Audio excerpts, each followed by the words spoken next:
老鼠是对我们来说叫山珍海味，这些是家常便饭。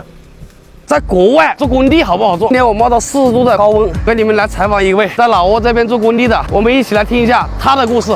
方便问一下，你今年多大了？我今年多大了？我92年的属猴，今年31岁。人家都说是农村出来的孩子是吧？早独立，早坚强啊。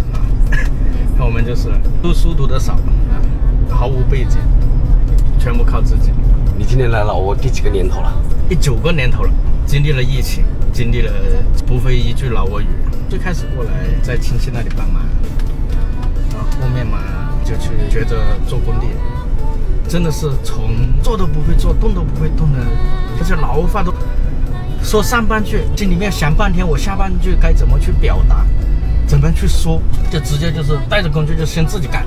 工人也有聪明的，也有那个的是吧？那聪明的工人你就多教一下，他就会了，慢慢的就可以脱手，让他们干，然后你自己质量把关。再到后面，天天跟他们在一起啊，拿个小本子，拿个笔去记，好记性不如烂笔头嘛。音译成它的谐音，然后记上本子上面，再慢慢的就是这种日积月累，从最开始的不会说，再到口语能够交流，就这样。这样拍感觉不好意思，我朋友圈我都不发自己的自拍了。为什么？为什么？胖又胖的像个猪一样，人家说聪明绝顶嘛，又这种啊。这个30岁出头的年纪，看着像个40岁的人一样，害羞啊。然后我看我那些同学们，哎呀，那个都是帅帅的，跟那个小伙子一样的。像我这个感觉像个沧桑大叔一样啊，害羞嘛。在老挝经历了什么？我在老挝经历了什么？哎呀，太多了，想工作啊，想家庭啊，操心啊。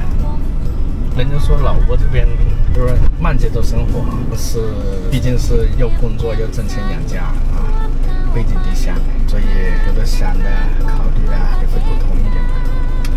这就是老挝的工作的方式，他们施工啊，他不是特别正规的，他正常来说只是建一个小厂房来说，他们一做，你这一天基本上就是跟工地打交道。对呀。我基本上就是工地。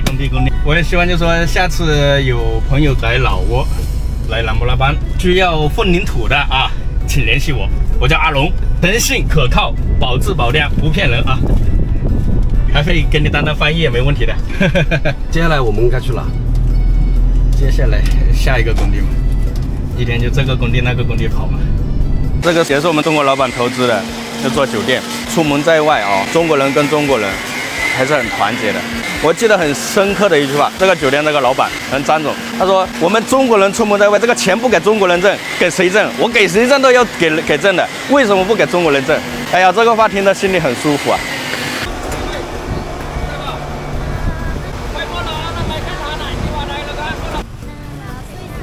买饭给小公吃，这是买给财神爷吃，将心比心嘛，是吧？他们辛苦工作，你肯定是加班啊，中午没休息送混凝土啊，你肯定是需要给他们提供基本的保障，伙食需要有的，买点红牛啊，什么七七八八要给他们。我们很早了，拜晒了。我们以前在山里面也吃这个，老鼠是对我们来说叫山珍海味啊，这些是家常便饭。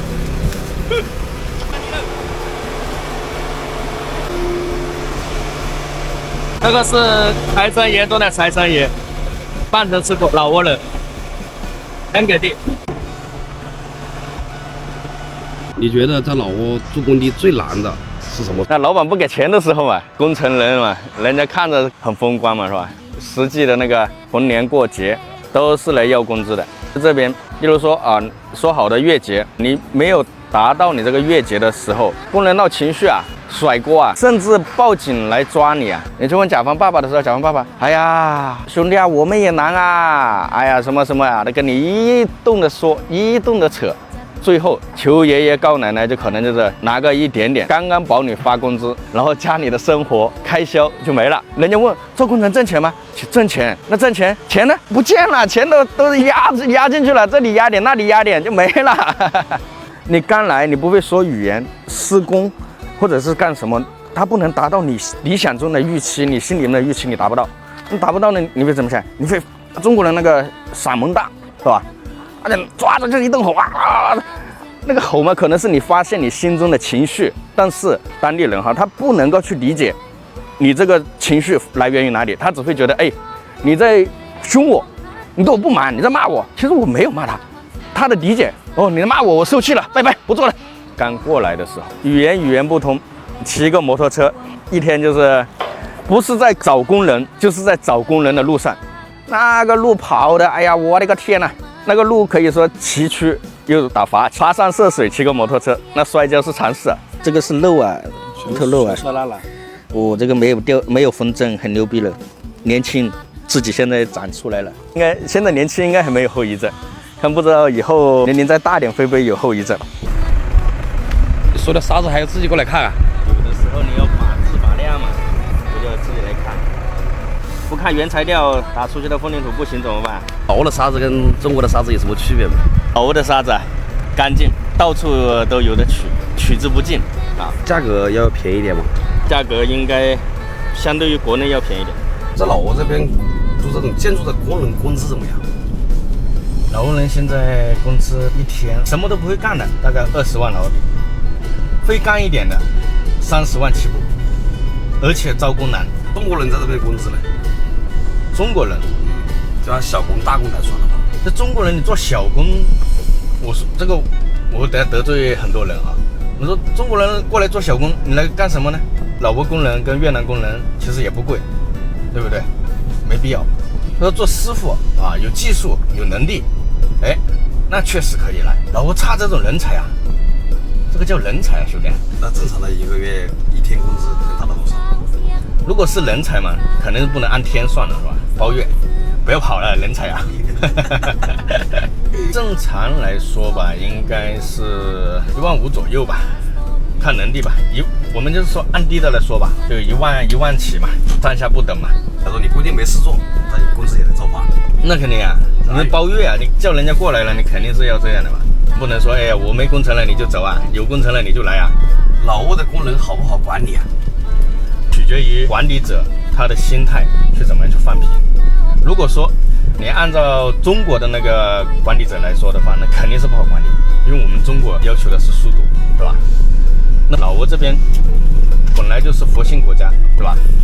他那个一天差不多就行了，他不会说哎帮你去拼命的去干，没有，目前我没遇到。来老挝做内心话啊，感觉对家庭、小孩、老婆、父母亏欠，有的时候在想，跑这么远为了什么？为了这2块钱。看我们这个农村出生的孩子，看着身边的朋友吧，各有各的门路，各有各的含量，而且做的也都不错。那到我这里，感觉什么都是一团糟。偶然的机会来到了老挝，怎么样的风雨经历，应该说还行，都还过得去。你说到小孩或者有没有想家，我觉得应该普遍出门在外的男人都会有。有家的地方找不着钱，找着钱的地方缺少了陪伴家人。其实有时候也想过，哎，我怎么不把小孩带过来读书啊？老婆陪在身边。老挝这个医疗教育还是比国内要落后的。我也希望就是说，我们作为男人，作为丈夫，作为孩子的父亲，我希望就是说，更多的能够给他们去创造更好的生活条件，能够去改善他们的生活。有的时候酒喝醉吧，有时候在想，醉醺醺的打电话回去跟我老婆说一声，我说老婆想你们了，感觉真的觉得那种愧疚感油然而生，真的觉得对不起他们。有没有什么话想对镜头前的家人说的？想对我父母亲说，孩子长大了，现在也成家立业了，为人父了，我也该挑起我的责任，为他们去创造一个更好的环境吧。对我老婆，对我小孩说，我感谢我老婆在家里面把我2个小孩照顾得那么好。其实有的时候说这个真的觉得，我们方便一起拍张照片吗？可以啊。 1、2、3，加油！